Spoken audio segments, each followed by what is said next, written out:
Hello guys, कसे आहात? मजेत आहात ना? माझा तुम्हा सर्वांना जय श्रीराम.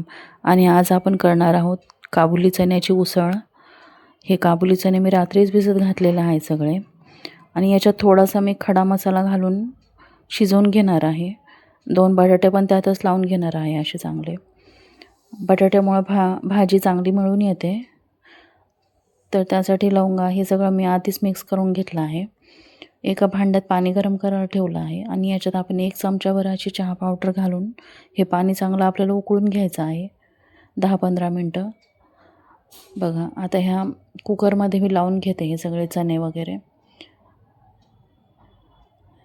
हे चणे मी सगळं मिक्स मगाशीच करून घेतलेलं आहे. आता हे कुकरला लावते. बघा, इकडे चहा पावडर पण आपली चांगली उकळलेली आहे. मस्त कलर छान आला आहे, असं चॉकलेटी रंगाचा.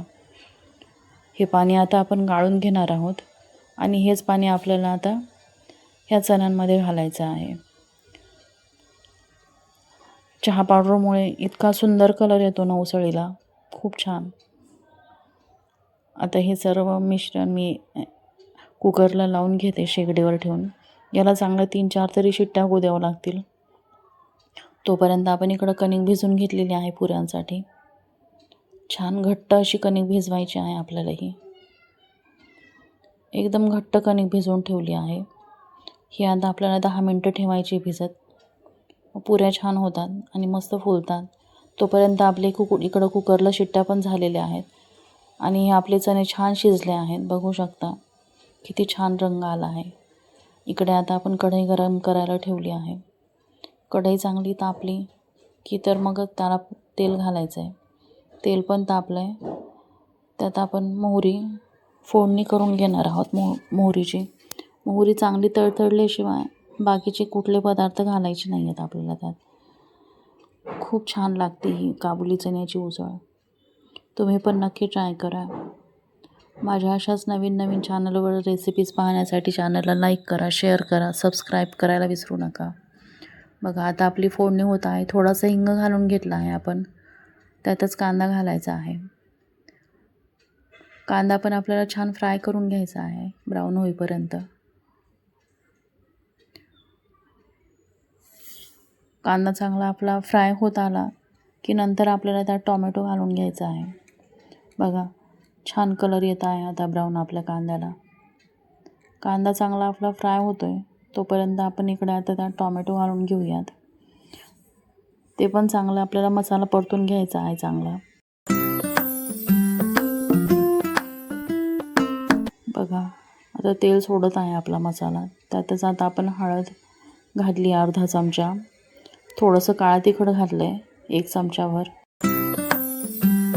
थोडासा आपल्याला गोडा मसाला घालायचा आहे चवीप्रमाणे. तिखट थोडंच वापरलं आहे मी. तुम्हाला जास्त घालायचं असेल तर तुम्ही घालू शकता.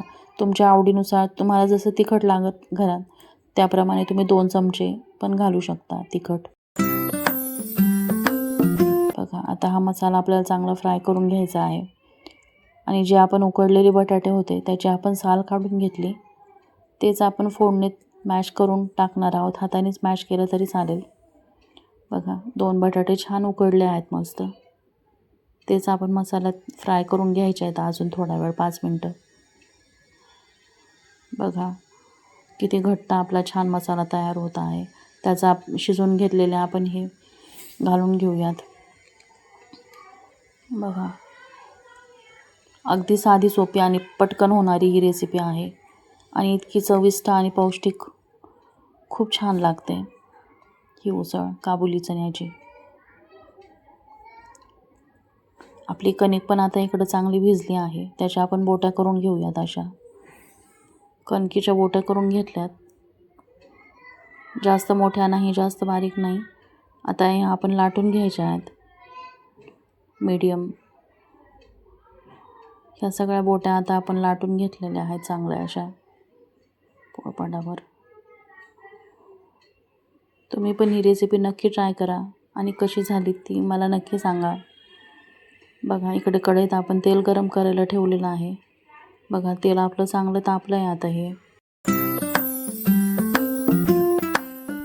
तेल तापलं की आपण आता पुऱ्या तळून घ्यायच्या आहेत आपल्याला ह्या सगळ्या.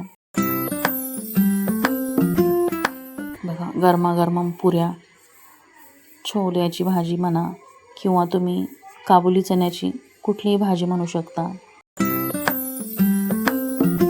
पावसाळ्यात असं गरमागरम जेवायला खूप छान वाटतं.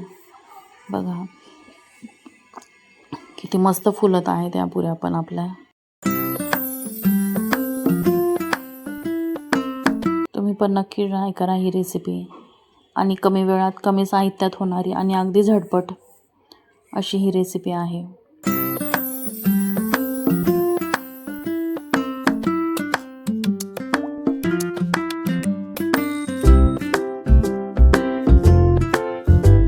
ताट घेतलेला आहे वाढून जेवणासाठी. व्हिडिओ आवडला तर व्हिडिओला लाईक करा. भेटूया पुढच्या व्हिडिओमध्ये लवकरच.